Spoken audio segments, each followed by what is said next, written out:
Yes. There. Mm-hmm. We got a happy top line.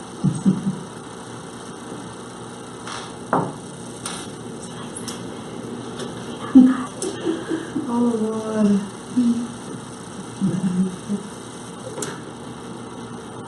I'll just pull the radiator, not put the lock in the... The lights out. Yes, yes, I love the case. Because I know you had mentioned last time that a vehicle came into the space. Oh, goodness, yes. Yes, fire coming down.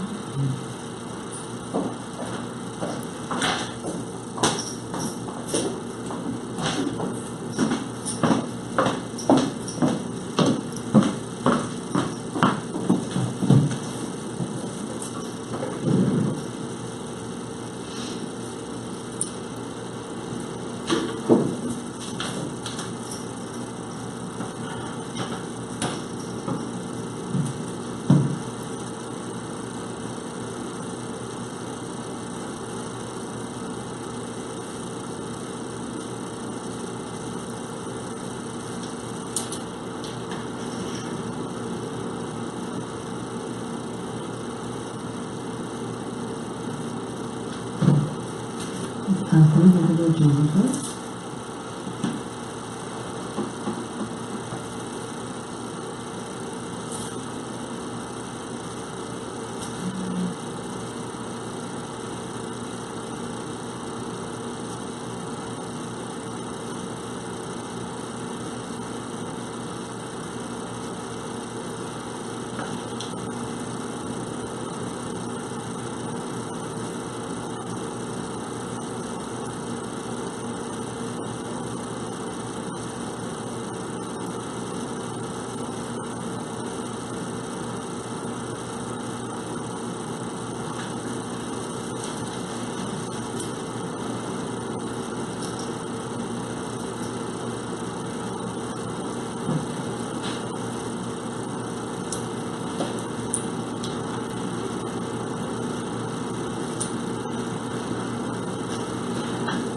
Today is the 15th of February 2018 and the time is now 8 o'clock. Good night, PEP members. Welcome to Frontline. My name is Janice Leamonda Creaky and I am the Public Relations Officer of the Progressive Empowerment Party. I will be your host for tonight's show. Our guests tonight are Felicia Holder, Chairperson of the Progressive Empowerment Party, and Alejandra. Yes, correct? Correct. Good. Alejandra George, aka Ali G, who heads the US-based PEP arm. Our topic tonight is the role and challenges of the international PEP arm.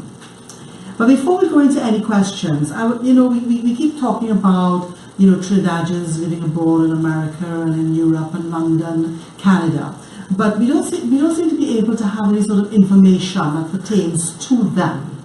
So before we start, I want to share an article stating 10 facts about the Caribbean immigrant group which you may not know. It is an article published by the News Americas New York, which was dated May 19th, 2016. The article starts off by saying that Trinbagonian Americans have made quite a mark on the United States through the civil rights era to present day. The first fact is, number one, there are an estimated 400,000 Trinidadian Americans living in the US, or about 6.4% of the total Caribbean estimated population in the US. Number two, Trinidadian and Tobagonian immigration to the United States dates back to the 17th century. Number three, from 1966 to 1970, 23,367 Trinbagonian immigrants from the educated elite and rural poor classes legally migrated to the United States. And from 1971 to 1975, the figure climbed to 33,278. Now, this article is written in 2016, we're now in 2018, so that figure might have jumped by a couple hundred. Number 4, the largest number of Trinidadians living in New York City, the largest number of Trinidadians live in New York City, Pennsylvania, Baltimore, Florida, New Jersey, and Massachusetts. I know there are some living in Texas as well as in Boston. Number 5, the population analysis of Guyanese and Trinidadians in New York based on the newest New Yorker report from the NYC Department of City Planning shows that immigrants from Trinidad and Tobago are the 8th largest foreign-born population in the city.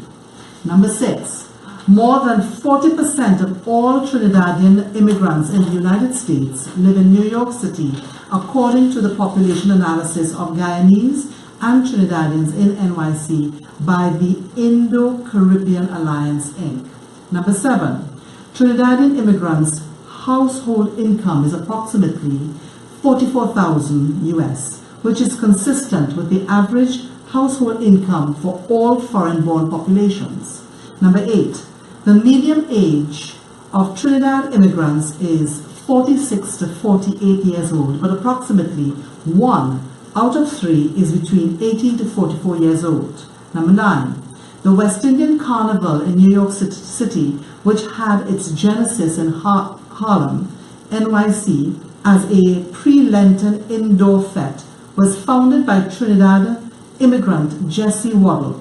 She could not return to Trinidad for Carnival, so decided to throw her own. Waddle later obtained a permit to celebrate Trinidad Carnival on Lenox Avenue on Labor Day in the early 1940s. Number 10. We have some fabulous Trinidadians who have left Trinidad, gone to America, and have now become famous. And the latest one is Winston Duke, actor in The Black Panther. I know everybody's going to see that movie when it comes out. I can't wait. We also have people like Heather Headley, Jackie Harry, Lorraine Toussaint, Nia Long, Nicki Minaj, Trinidad James, but the S is a $, Romany Malco, Alfonso Ribeiro, Foxy Brown. So now that we have a little background information on Trinidadians living in the US, we have Ali G, who is visiting us for the carnival season, and she has graced us with her presence here tonight to give us a little feel as to what it is like being a Trinidadian living in the US. How long have you lived in the US, and what is the reason you decided to migrate? Well, I've been living in the US for the past 19 years. Okay. And I did not plan to go live. I think a lot of us end up in the US and other parts of the world for various reasons, and we end up living there. I left Trinidad as a F1, which is a student visa, and my intention was to get a 4-year degree done in at least 3 years and come back home. Right. And that turned out to be 19 years later. So, what attracted you to join the PEP? Well, I was actually contacted by one of our members on the executive that said to me, look, Ali, let's have a party. You have to join. Listen to this video, listen to this man, tell me how you feel, and then give me the verdict. I said, okay. So that was the first time I listened to Philippa. Right. So I listened to the video, and everything that Philip said, you know, have you ever felt a particular way and heard somebody saying how you feel and said, but wait now, that could have been me talking? Correct. That's how I felt. I think that's how a lot of us got Yes. into the PEP. Yes. Yes, right. And the person who put us on, and let me give credit to Dilwood Braffett. Okay. Dilwood Braffett is the person that brought me on board with the PEP. He knew that I went to school for public administration. He knew that in New York I had that political background, because of where I worked, and knew that I always had this thing where he and I would talk about the issues, what is going on home and how we go fix that, and this is nonsense and we can't see that. So when he found a PEP, he knew that it would have been the ideal fit for me. So after listening to that one video, I was sold. Yes. That's all it took. Yeah. I think that happens with all of us who do watch Philip live shows, because I think the same will apply for me. I just was playing around on Facebook one day and his show popped up, and I said, okay, let me watch, because he had his usual titles, which are thought-provoking. Yes. And I watched the show and it was like, wow. I mean, this guy has really hit the nail on the head. There are just so many things going wrong. Nothing seems to be working. Things have not changed. Even when I went to college in the UK and I came back, it was like coming back and, nothing has changed. Even people I know who came back long after I did, they hold their head on the ball because they say, this is such a shame, because the amount of billions of dollars that have passed through Trinidad. We should have been like Dubai. I was watching a video the other day of Dubai, and oh my goodness, what a beautiful city. Janice, right now, Beautiful. everyone that I know that travels has been to Dubai. Dubai is now the country that everyone has to go to. And it's sad, it's always sad for me to hear people say, you know what, I'm not going back to Trinidad, I'm going somewhere else. But they come home to visit family, and they have a good time because they come to see family, but the whole aspect of promoting Trinidad is something that they don't do because of all the issues that they face. That's correct. And I, because of my job and my background, my political and educational background, I've had exposure to people who, travel a lot. Some are Caribbean people, some are not. And one thing that always stands out to me when we talk about politics and, country and governing, they always say that you can tell the quality of a country by its healthcare. Yes. And it says a lot about Trinidad. That's right. That's right. So, I mean, this morning's paper is $1 million spent already on Maxi Coffee's medical expenses, and that's in Trinidad. And you get foreign bills still to come. it's interesting That that was Trinidad. They said that was paid to Medico Limited, which is Sinclair Medical Center. how fortunate is he? People can't even get Panadol in the hospitals, Yeah. right? And we have some people that make arguments saying, well, he's not an ordinary person. And I ask them, how extraordinary is he? Because if your mother or your son or your daughter, your husband, your niece, your nephew ends up in the hospital and you're making this argument prior to this, how would you feel when you get the information that, hey, we can't treat them because we don't have some sort of equipment, or we don't have a medication, or we're looking at life and death? And there doesn't seem to be any attempt in fixing the problem. All you're seeing is more stuck-up notices on the wall in the hospital saying, please walk with your Pampers, please walk with this, please walk with that. And it's like, that should not be happening.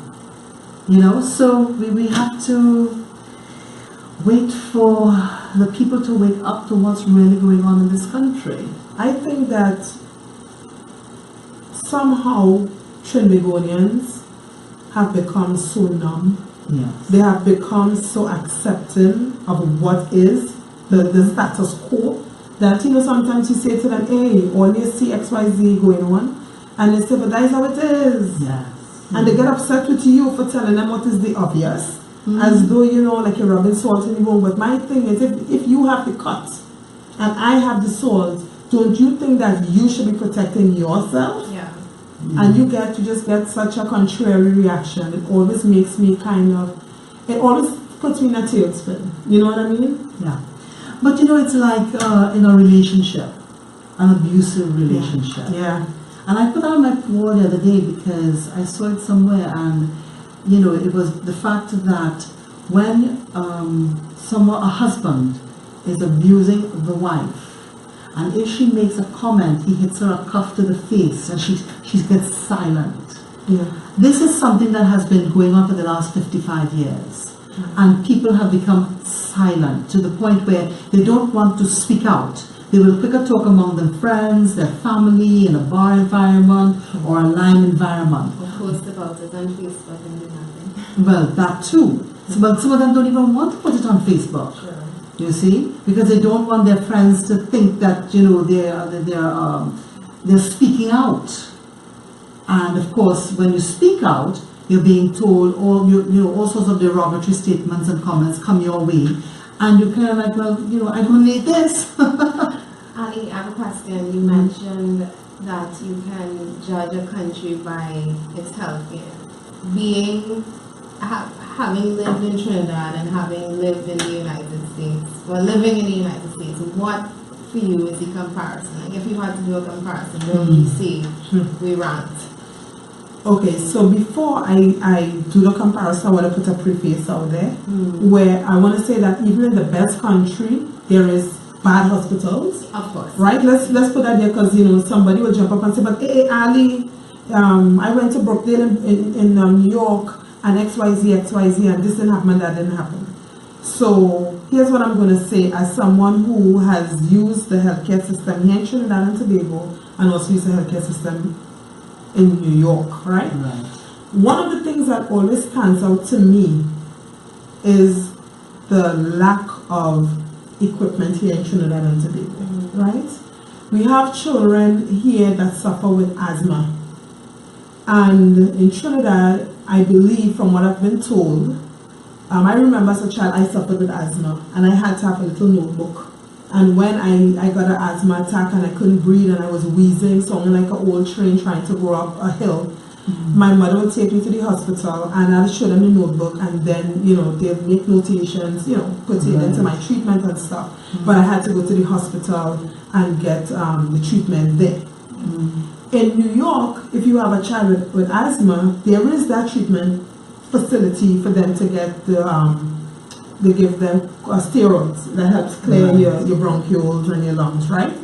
But you would also get a prescription, and that would include a home compressor and medication so that you can treat at home. Now, I remember about 6 months or so ago, I was in one of my favorite stores in Brooklyn because you all know I like to shop. Yes. I am a shopaholic. That is the first step. And I saw compressors on sale for about 25 to 30 US. And I stood up there in the aisle and I was looking at this compressor saying, God, how can I get enough money where I can buy at least 50 to 100 compressors to give away in Trinidad?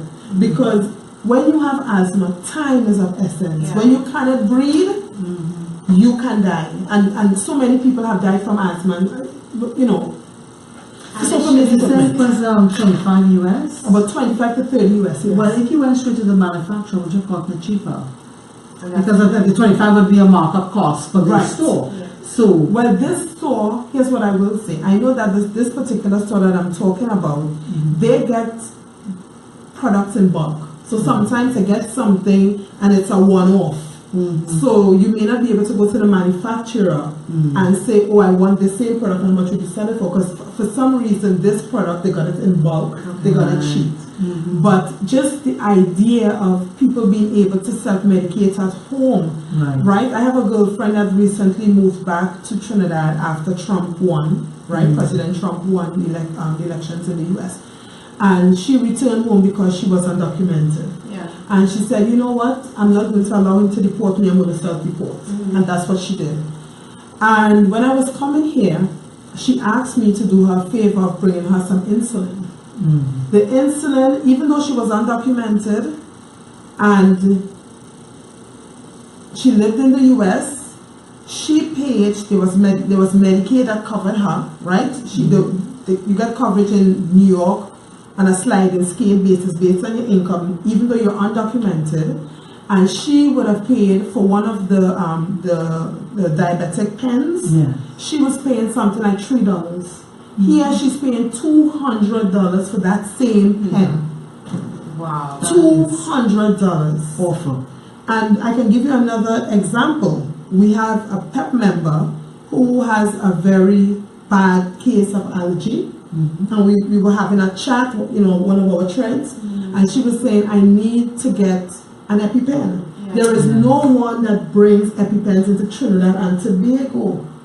And I was able to source an EpiPen for her and get it into the hands of her family to bring it to her.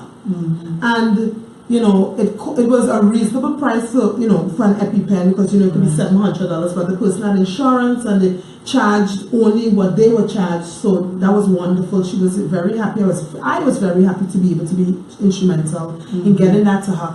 But you know what, that put me in tailspin, because my son has a nut allergy and he too has to have an EpiPen. What if my son was born and we were living here in Trinidad and Tobago? What would I have done?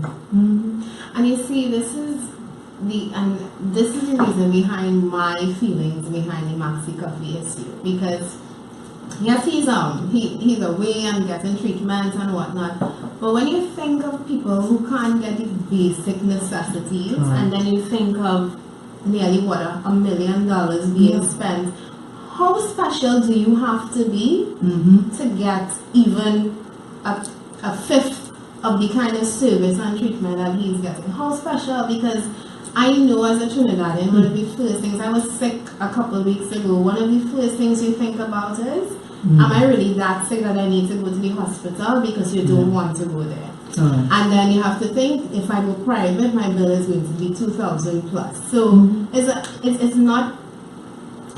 you're in a situation where you have to literally weigh your pockets and your life. Yeah. And Felicia, what you just said, it touches on something I said to people. And sometimes it's a struggle for us peppers talking to other folks, because they tend to say that we put politics into everything. And you try to show them that politics is in everything. It's in everything, right? Every single thing. So look what you said. You were sick. And you had a thought process. Am I that sick? No. Do you have a medical degree, Felicia? Okay. No, I'm going to say it like this because... I get you. I get where you're going with this. No, let me tell you why. Because, let me tell you why. There's someone in Brooklyn who got a brain aneurysm while on vacation, right? And from what I recall, what I was told, he was having a headache all night. A bad headache, right? Now, when you live in a country, you grow up based on the values of that country. What is the norm becomes your norm, by and large, right? Now, growing up in Trinidad and Tobago, if you have a headache, you try to find some bush. Yes. Right? You try to find some bush. And it's not that bush medicine is bad, because all of a sudden we have holistic medical, we have doctors, right? That holistic healing and all this stuff. Yes. That back in the day they would have looked and said that's witch doctor business. So it does have everything is made from nature. So but the point is that we try to self-medicate before we go to the hospitals, because we know our medical facilities are failing. And you go there, the time you spend in casualty alone, you can die. So you say, better let me dead home. Let me dead home. It don't make no sense I die on one of the hard benches, if I could get a seat while I'm waiting to see the doctor, who is, and I want to say that we understand that we have overworked doctors and nurses who try their best. Credit and kudos to you, but we also understand, I understand, that there are also some who lack the compassion, right? And the empathy and the true approach to medicine that they should have when they took the Hippocratic oaths. And you stay home and you say, if I'm going to there, I go there anyways, because when you go there, they're going to keep you sit down and you know you're not going to get good service. So this person in the US, right, went on vacation, got this headache, which someone who lives and was brought up in the US knows. You get that type of headache, you go to the hospital. This is what the norm is in the US. Right. So when I was sick, remember, I had my own scare a couple of weeks ago before I came, I couldn't breathe. I was home. I was fine. My family was, in the house doing their thing. I was in the room trying to get ready, excited to come down to Trinidad. All of a sudden, I couldn't breathe. I started to feel like I was going to pass out. I was jittery. My heart was palpitating, and I just felt like I was kind of going in and out, right? Mm-hmm. So I called and I said, come, I'm not feeling good. I sat down in the bed and I tried to regulate myself. And the feeling kept going and coming. It was ebbing and flowing. I said, you know what? Let me go to the hospital, because this is not my norm. Yeah. I'm no longer in Trini mode where, if I go to the hospital, nobody sees me for 7 hours. Yeah. I said, let me go to the hospital, because now I'm in New York mode, American mode. This has been me for the last 19 years. Mm-hmm. When you feel a particular way, you can be having a heart attack. You could be having a stroke. Get to the hospital, and that's what I did. Mm-hmm. So you see how the politics of a system not working infiltrates the thinking of the people. And that is why politics is in everything. This is why politics is in everything. Yes. That is so true. Huh? But at least it's good that you were able to recover. I'm glad that come it down. happened to you when you were here. Yes. Well, That would have been traumatic. let me tell you guys something. There was a span of time, I think it was like maybe a week and a half, 2 weeks before I actually had to fly. And I would honestly tell you guys, Carnival 2018 was going to be cancelled for Ali if Ali kept having those feelings, because the treatment that I got at one of the worst hospitals in Brooklyn is not even available at one of the best hospitals here in Trinidad that is not paid for. Which one is that? I don't know. I don't want to have to figure that out while I was getting that feeling again. I'm just about to say, I cannot imagine which one do you think. I don't know. I know it definitely would not have been San Fernando General Hospital that I call Niagara Falls. Oh Lord. And they don't seem to be making any attempt Why? to fix it. Why? Didn't Colin Ibbott the people have not protested yet? That is. And that's what they're banking on. Alright. So if the people who are directly impacted by these bad policies, lack of enforcement, will not get up, why should they fix it? True. Why? I mean, come on. If your child gets killed, right? And you turn around and say, well, what am I going to do? If you go to report them, nothing will come out of it, and you stay home, and everybody stay home, and you have a little 5 minutes of grief, and then you go right back to life. Why would the system ever be fixed? Nothing was brought about in the US by people sitting down silently. That's one thing about the US point. They know how to Listen. They know how to protest. Listen. Yes. Listen. They're not easy when it comes to protesting. And we need to take a page out of their book, by the way. All right, so tell us a bit now about your role as head of the US-based arm. What got you to get involved in as being responsible for that arm of the party? Well, that is a funny little story, Janice. Things happen. That was a funny little story, Janice. Well, when I listened to my initial PEP video, right? I was in school. I was working on my master's, which I completed in August of last year. Oh, very good. Thank you so much. It was something. Thank you. Still celebrating. So, while I was working on my master's, I got the video, I listened to it, I was like, okay, this is where I need to be, right? So I will help in any capacity that I can. Mm-hmm. So, the flooding happened. The flooding. Mm-hmm. The hurricane, what was it? What was the name of the hurricane or the storm? The one that would hit the US? That hit us. No, that hit Trinidad. Oh gosh, in June last year. Yes. Okay. Right? So we'll get in there. We'll come back to us. Let's come back. So the storm hit and there was devastation on the ground. Mm-hmm. And as I was walking to school, because my school was like 8-10 minutes away from my office, which was one of the reasons why I knew I had to just do my master's and get it over with. Mm-hmm. I got a call on my phone. It was Dilworth, it was a couple people. We had this impromptu conference call. And he was like, Bestie, we have to do something, We need to get some stuff on the ground for the people. Yeah. and this is what we need, and we started to have this little chat about what we needed. We needed food, we needed clothes, how we going to get it done, how we going to raise money, and that kind of snowballed me. Sorry, That's okay. This is why my phone is on. We want to make sure all systems are working, even the ones here. I get so bad and they want to. I get so bad because they misbehave. yeah, she's not easy when she's very angry. Yeah. So that effort, me coordinating, Right. all the donations and resources that the foreign-based Trinbagonians abroad kind of snowballed me into this position. Although for the longest while, right, while I was in school, I kept telling Felicia and Philip, I don't want an official title. I will do anything you guys need, but I can't because Listen, school. Let me tell you something. People tell us that all the time. One thing I hear when I try to give them a position is either off the barriers, like Janice, or I don't mind helping, but I want to have a background position in my mind, knowing the person in my mind I assess. I'm like, okay, yeah, you say that now, but I She know I'm gonna loves ask you with that I sense will of pull you security, in. and then she's Like, gently pulls you in. It's like the fly.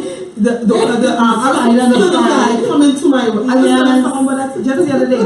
And you know what? That's actually what they did to me. Yeah, but we needed to do this. Yeah, but we needed to do that. And Janice, I was unofficially working, right? For the PEP, doing between papers. I mean, I literally would be up sometimes 24 hours. Because there were days I would go to work, go to school, come home, sit at the computer, stay up. So while I'm doing my work, I'm listening to Philip's live and I'm multitasking. Yeah. And then people would, text me and inbox me, and that's kind of how my role was generated within the PP as the international coordinator. Right. But at first it really started organically, right? It was, and I think people felt comfortable that it was someone out there and in the same position as them, because I'll tell you something. Have you ever heard of the poem that says you can never go home again? No. There's a poem that has either that line or it's titled, and it sort of says like once you've left, you want to go back home, but certain things have changed so that you're a stranger to where you are, and you're also a stranger from where you left. And that's kind of how the international peppers feel, right? And sometimes we talk to people, and like when I came back in October before Carnival because I needed a break, I took a whole year off. I didn't come home for Carnival 2017. I said I'm going to make a sacrifice, go through, and then I'll come. And when I came for 5 or 6 days, I was on the ground actually talking to people. I wanted to get the vibe. What do people think? Do people really think that they need a second option? What do they think about the government? What do you think about things that's going on? So third option. So everywhere I went, I remember I went to my girlfriend Nicole, and we were sitting in this bar, the Pink Bar, Vista Bella, and I'm happy that it's a political discussion. Listen, you're not a pepper. Listen, audience, you are not a pepper until you have an argument about the party over drinks. You are not a pepper. Anywhere. On a street corner, in a police station, on the airplane coming home. I haven't done that. Oh my God. I have a bucket list. I'm telling you, listen, we better have a checklist. On the way home, on the flight, my seatmates and I started to talk politics. And I told them, tune in, check out the PEP. And it's so interesting to me that as someone who lives abroad, you appreciate your country that much more when you're abroad, even though you might have access to better facilities and policies, because hey, we started telling yourself, I want that for Trinidad. Yeah. I want that for my mother. I want that for my friend. I want that for my sister. When I had my son, my mother was able to be there in the delivery room with me.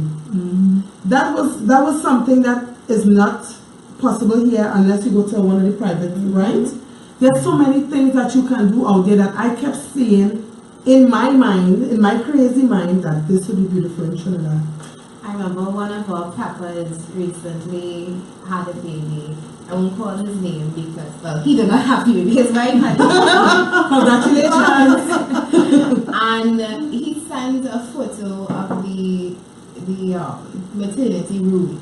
And I asked him, I said, are you in a hospital or are you in a hotel? Because it looked so It was classy, and the fact that he was even there. I mean, Yes. when you're younger, you see television and you see the husband and the wife and Yes. the parents in the room, and then when you face the reality that if you have to have a child out here and you have to do it in a general hospital. I mean, it may seem small, but it's so significant. These little things make up your life. Yeah, it is. You know, and as someone abroad, when you experience something, and I was saying to Janice a little while ago, when you become someone who's conscious, you go places with the intent to enjoy or partake in particular activities, but you see the flaws or the solutions to problems everywhere. Yeah. Right? So I made a video, I think it was sometime this week, I can't remember because the days are just melting together. Yeah. I was on Maracas Beach and I was enjoying the beach. It was beautiful. I'm listening to the waves. I said, I need to take this in because when I go back to the coal and I need to, mentally transport myself somewhere, I'm coming back here Maracas and listen to all these wonderful ocean sounds. But as I'm enjoying Maracas, I'm looking around and seeing all these on Maracas. Yeah. When you're conscious, you see things, Yes. right? Yes. Even in my band, that one, congratulations to Ronnie and Carol. As I was chipping down Porter's Plain, I was looking at the potholes. I was looking at the homeless man that said to me, darling, you look nice. And I'm wondering, why is this man homeless? What happened? Where's the safety net for this homeless person? There were so many things, and sometimes I feel like, maybe I'm bipolar because I'm having these conversations in my mind about the issues that I'm seeing, and I'm not supposed to be there for that. I think when you're involved as deeply as you are right now as a partner, you can't help but see solutions and see problems. I went to the nail salon last week, and I'm sitting down and I'm hearing them talking, barbershop talk. Yes. And they're basically talking about the state of the country and how things are, and this is what we voted. And I'm hearing the things that they're talking about, and I'm hearing, and in my mind, I'm thinking of the solutions that PEP has for them. Now, it was my first time there, but trust me, I will be going back, and I will be evangelizing because, that's how you start and you get the message out. People, everywhere you go, they're disenchanted, they're unhappy, they're not being paid well, they're facing the same crappy healthcare that Ali was talking about. And they're not too sure about if they'll have a job after the end of this month. And as you said, Felicia, you hear people talking about what was voted in. Now, internationally, right, with the peppers that I talk to, we have peppers in New York, New Jersey, Florida. We have it all over, right? And I have been blessed to have conversation with quite a lot of people. People inbox me and I tell them, do it. Just have patience with me when I don't get back to you as soon as possible. It's Ali and Ali and Ali. Ali does not have a secretary. And the conversations we have is, Ali, how do I get to vote? I live in Texas. I've been here for the last 15 years. You know what, Ali? I gave up on Trinidad and Tobago. But now that PEP exists, I know that PEP exists, there's a third option. I want to know, how can I come home and vote? And that has been the question. And we have so many mixed, oh my God, the information that you're getting from people abroad is so dismaying. And you turn around and you look at the US, people in the US can vote abroad. They don't have to be in the US and they can vote. There's absentee ballot. And we have consulates all over the world. What are their purpose? What is their purpose? And not to mention, this was 2018. We have technology. Well, that will work against that. If Trinidadians abroad have the ability to vote, I think that the two governments, current and ex-past government, will have an issue. Because those are numbers, those are votes. Oh yes. And there is, if you're talking about 400,000 Trinidadians out there And that's at that last count. at that last count, could you imagine if 100% voted, what would happen? So now you have to wonder if it's deliberately set up to I not. believe course. so. Of course I it is. believe so. So here we are as Trinidadians abroad, right? And now we're doing comparative thinking, studies, whatever you want to call it, because we're looking at what is available where we live and what is available for our country. And not only that, I have found, especially when I spent about a little less than a year in New York. And one of the things that I did when I first got there is I signed up to learn.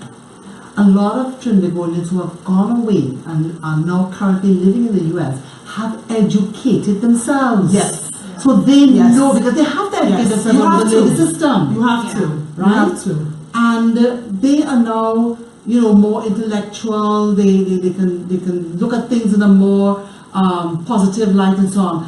And it will cause a problem if the current government decided Yeah. to go the way of technology Yeah. and allow Trinidadians who live abroad to vote. They will vote them out. Yeah, definitely. We usually, when you come back, right, and you're not of the mindset that you're a foreigner. I don't see myself as a foreigner. How can I be foreign? I mean, I'm coming through immigration, and I was using my U.S. passport, and the immigration officer looked at me and asked me how long I stayed. And what I really wanted to say to her was, as long as I feel like home.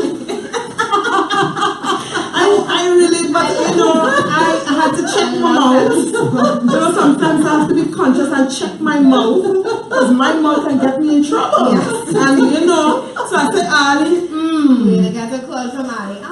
I'm looking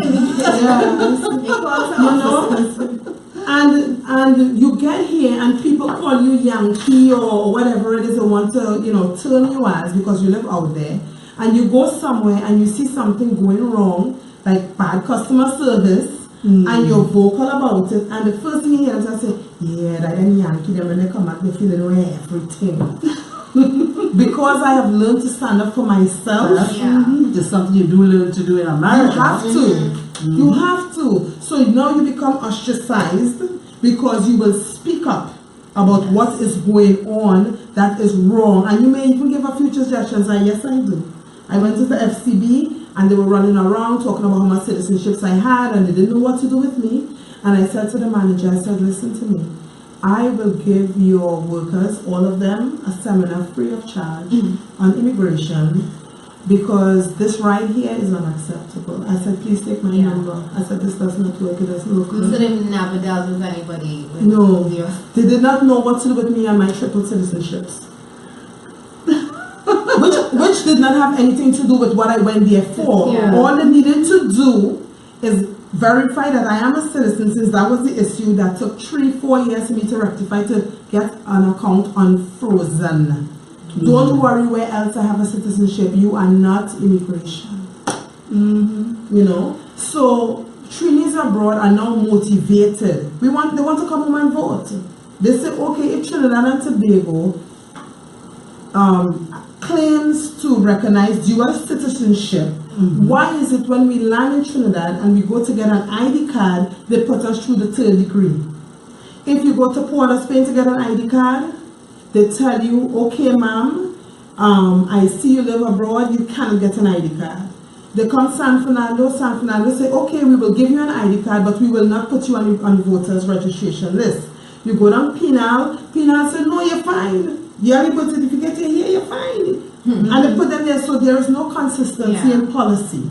So then, you're in this catch-22 of what do I do? Yeah. So this is where rumors start to get spread, right? So I tell you what I do, and this one give you their version, and the rum shop talk starts to go on, which should not exist, because a policy is a policy is a policy. Yeah. Right. So someone who comes to Trinidad and Tobago to get their ID card is given the runaround. Then to get the passport, they already, how much birth papers already? 3 birth papers, Yeah. right? Yes. And once again, if you try to get it outside, like in New York, I know Right now, to get a passport, it runs about 6 months. 6 months to 9 months. Wow. So you And can, that's your Trinidad. that is your passport. Trinidad and Tobago passport. Now, when I became a citizen of the US, I applied for my US passport, and I got it in a week and a half. Yeah. It makes me wonder, isn't that they go to the forest, they cut down the trees, they actually process the trees and turn it into paper to make these passports? Because why does it have to take that long? Honestly, what about a passport takes that long? That is a very good question. And then obviously if you know somebody, you know somebody. Well, of course, if you're Because your local, oil passport, link up, oil Change. change. And it's sad. That's another indicator of of a country. of a failed country. Yeah. When you can't get a basic document that identifies you as a citizen of that country, excuse me, within a reasonable time, you know something is wrong. Yeah. Now let me give you guys a little joke, right? It's not so much of a joke, but it is a little joke. In New York, everybody have a joke about somebody, right? Right. If you have 2 or 3 jobs, they say, hey, he's a Jamaican. Right? If a lot of people live in an apartment, there's Mexican boy. There's a clunker house, they're living in 25 people in one apartment, 2 bedrooms, and they're sleeping in shifts. They're rotating, right? And if you don't dress, if your dress is not coordinated, hey, let me bring alien reach. We have every country has some joke about the other, right? Now Mexico receives most of its income, foreign-based income, through remittances, right? Where family members send cash to their family back home. Right. So Mexico, servicing their foreign-based citizens, has a process where Mexicans can go in the Mexican consulate and get their cellular. Can we go in the Trinidad and Tobago consulate and get our ID? No. But I will tell you, in Malaysia, for a driver's permit, you just have to go to the post office and get it renewed. So why is it we have to go through torture just to get a driver's permit? And look at how much money Well, is it's being really so-called spent in these In countries that Okay. Okay. There are things that there's just so much that we need to undo and redo. Totally. Because even if you just say, well, okay, we're going to try and fix it, you can't fix it. Yeah. You're going to break it all down and rebuild. We need to look at best practices in other countries that works, because I am saying there is no reason why someone should not, once you can prove you're a Trinbagonian, you should be able to vote. I should not have to come to a passport office, an ID card office, and because the head clerk is my mother, sister, cousin, auntie, brother, sister, and brother friend, I get a link up and they process me and I get it in so time and they take me off the voters list. We need to do away with this eater food mentality. Yeah. We need to stop the grease and culture. Yes, and that is major. It's keeping us back. Everything in Trinidad and Tobago is based on who you know. And it's frustrating for me that people don't see that system. Well, they become Keeps numb. them. They Well- become numb to the whole thing because for years yes. you're having to deal with it. Yes, but Janice, there are people who say, well, yeah, I have a link, so I get through. But you don't realize that because of that and because of that whole process, that it makes things worse, because then there are those who could pay. Yeah. You're feeding corruption there. Yes. And there are those who can't afford it, and they're left to do what? Suffer. Remember a couple years ago, not a couple, but several years ago, remember we were laughing at Jamaica and their crime? Do you remember that? Yes. Now we are the laughing stock. Do of you the remember Caribbean. that? Do you remember us laughing at Haiti? And saying, oh my God, like he's a Haitian, why are you looking so? Put your pants tight and pull up. You're looking hungry, let me give you a bread and a boy. Look on the butter on it. Long time you see butter. Because this is what he said. Oh yeah, and then And listen, where I come from, see my household, all of us are clowns. My grandmother was chief clown. When you see we started to crack up on each other, we would tell each other's friends, our friends, if your skin don't tick, don't come in my house. Because from the time you hit the door, my brother on you. So this is why I know all the little things that we used to say about different people. Look at us today. We are heading down the road to become Venezuela and Haiti. How people not seeing that is mind-blowing to me. Is it because you can afford to have something that you don't care that somebody else cannot afford it? Oh, let me give you an experience I had today in the supermarket. I went to the section for cheese. And there is this lady with a basket with food items in it. And she's commenting on the cheese and oh my God, it's so expensive. What I wanted a small little block, maybe about a $10 piece slice of cheese. Now, the supermarkets will never do sizes that is a $10. No, that's what I'm saying. Yes. Right? Or if they do it, they put it to the back. So, and all the more expensive is to the front. But I remember when a block of cheese was $10. You remember that, right? I'm not that young. Don't tell you, Felicia. So then I wasn't, she started whispering to me, you know, what I got a slice of cheese, but it's too expensive. Can you help me? It's like I couldn't believe what I was hearing. And I said, repeat that again? Yeah. And she said, well, yes, can you give me some cash to help me get a piece of cheese?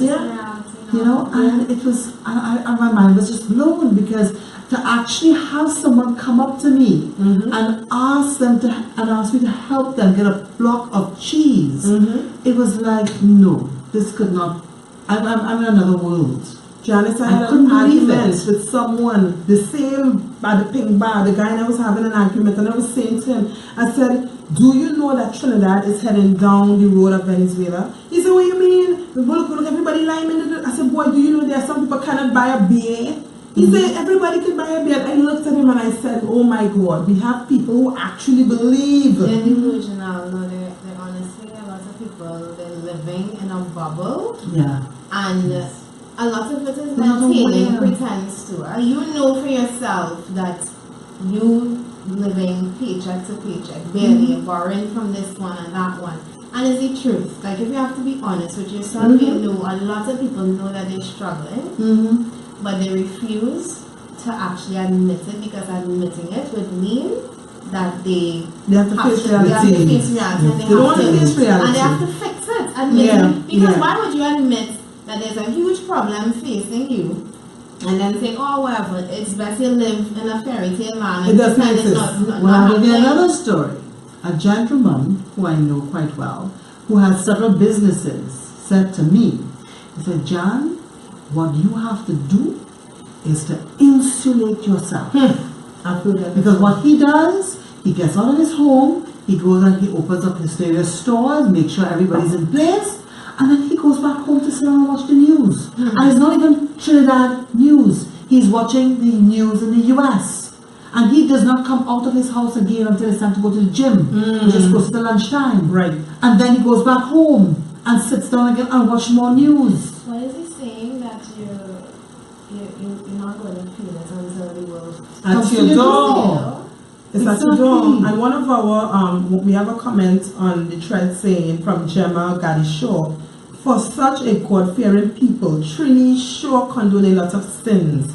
I wonder how they can justify that with their conscience. And I love that because it's true. Everything happening, the first thing that Trini would jump up and say, oh God, yeah, Jesus.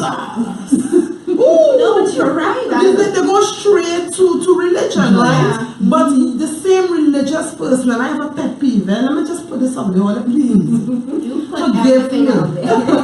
Let me just say this to all the religious people who too godly to help. What God is serving? Preach, sister. That is a pet peeve of mine. No, it is. Well, I have a problem with people spending 2 days on the road doing all sorts of things, right?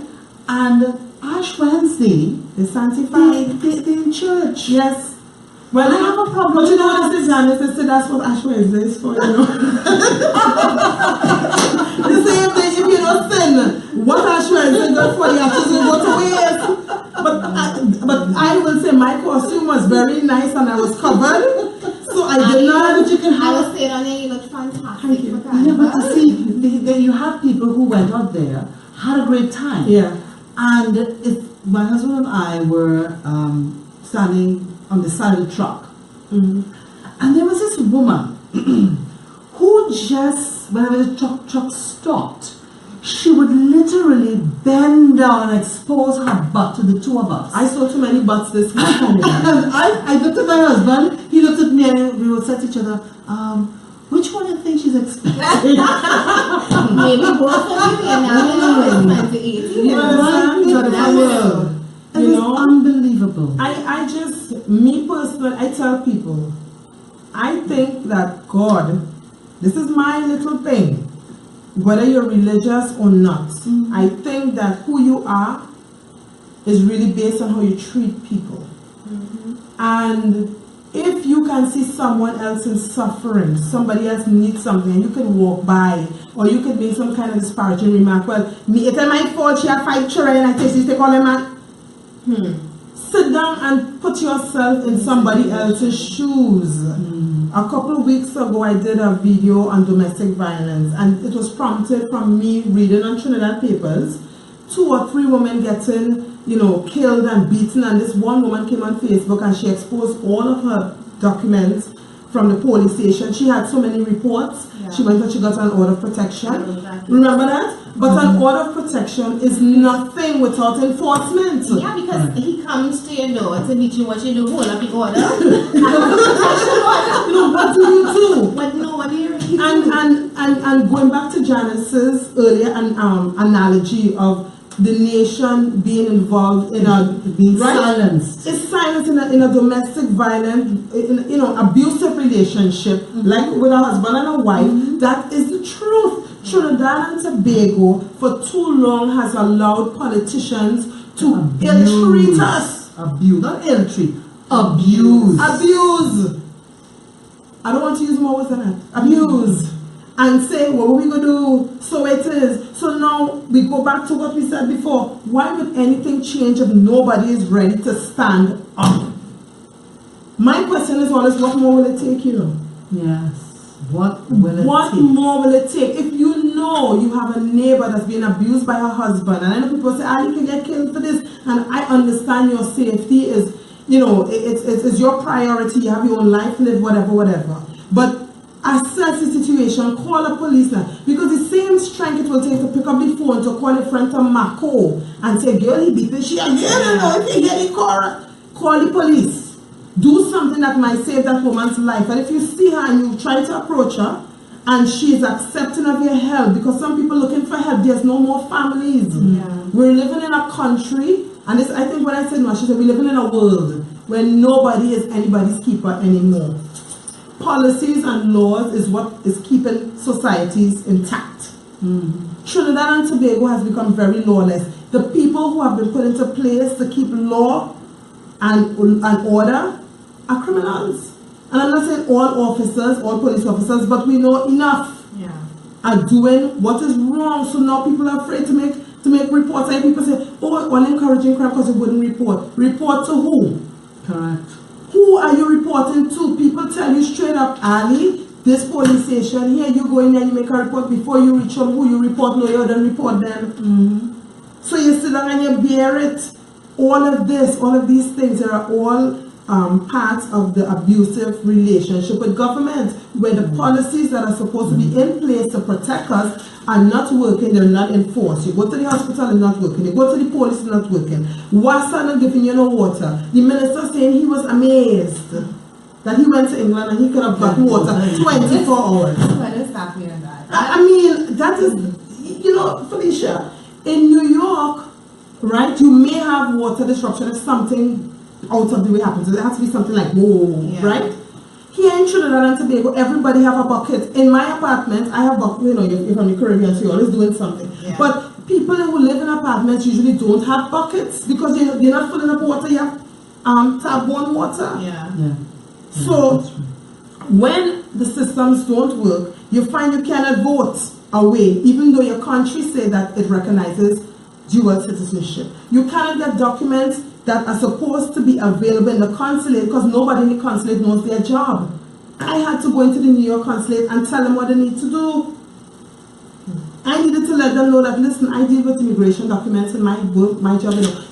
All of a sudden, the officer gets jittery. She wants to know where I work. I said, it doesn't matter where I work. Exactly. I said, it shouldn't matter. What should matter is that you should know your job and do it. And when I call you, I think it's the leadership. It's always leadership. Always Always leadership. It's Because if leadership. you have a strong leader, you wouldn't be coming to face those issues, because the leader will get off of his chair, Yes. he or she get out of their chair, leave their office and come out and see what is going on. But they don't do that. Yes. They sit in their They sit. ivory towers, Yes. right? And Yes. the staff below are allowed to do whatever they want, and it doesn't matter. Anyway, I was about to say we got you roused. we did very well tonight, actually. As we come to a close of our segment, I would like to invite members to tell their friends and family about our regular meetings, employee screening for the job seekers, and housing initiatives.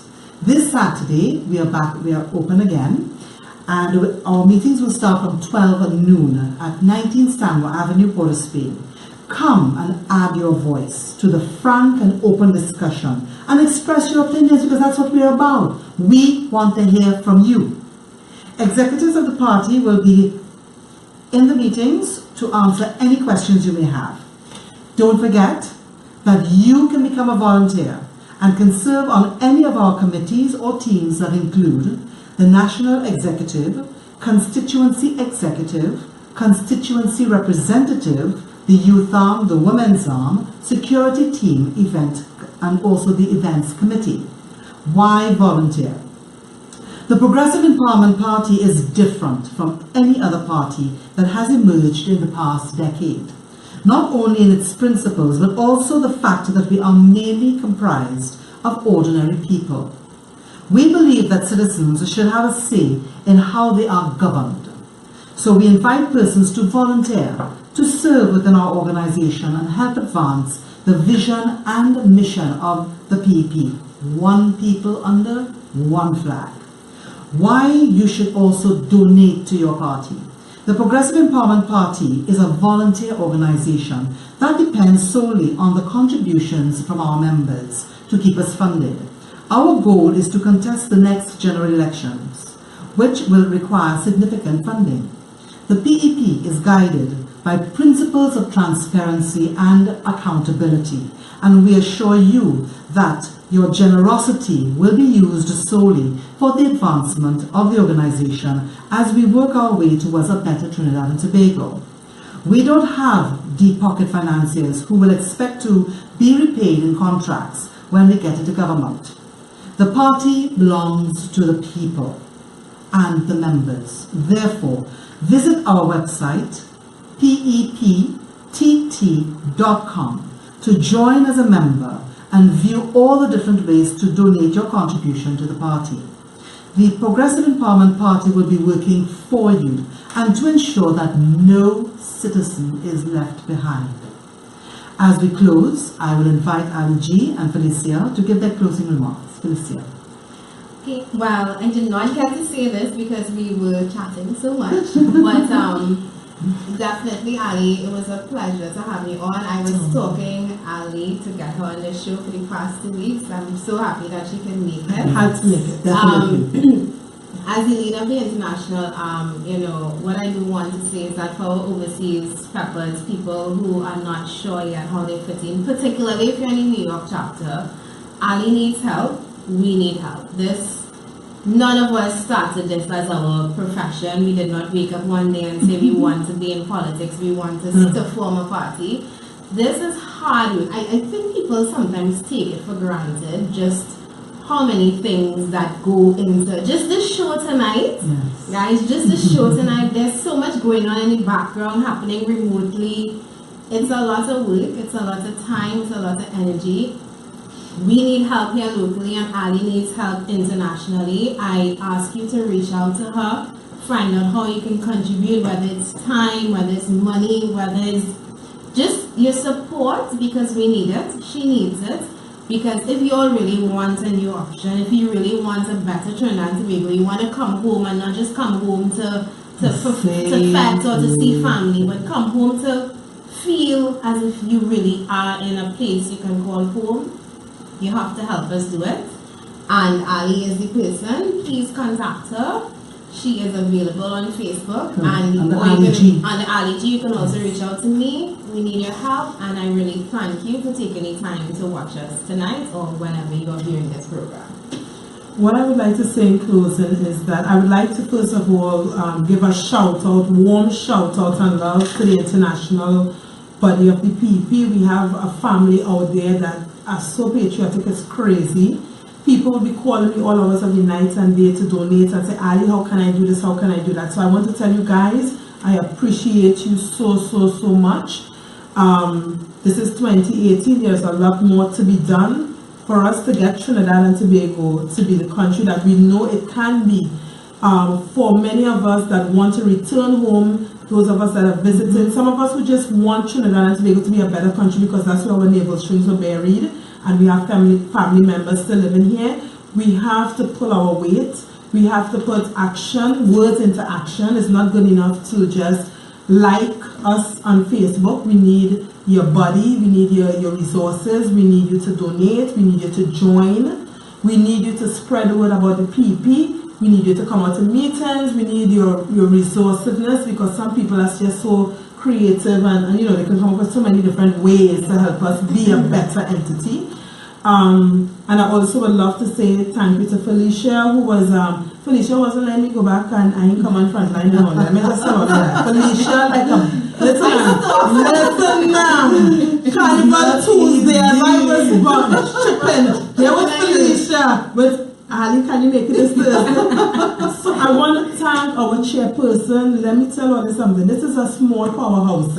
Do not sleep on Felicia. Because I saw somebody say, Joy, I got it right. Felicia. Felicia. I got it right. I saw your comment. Felicia. Please record it. Do not sleep on her. She's a powerhouse. Janice is just our lady of the hour every hour. She keeps us together and keeps us correct. Yes. And I just want to say thank you to everyone. Love. I thank you guys for the support. Please. PEP is the way forward. Let's make it happen, Orange Army. Thank you. Couldn't have done it better myself. As we close, I would like to acknowledge all our members and thank all of our viewers. To those of you who are on the roads,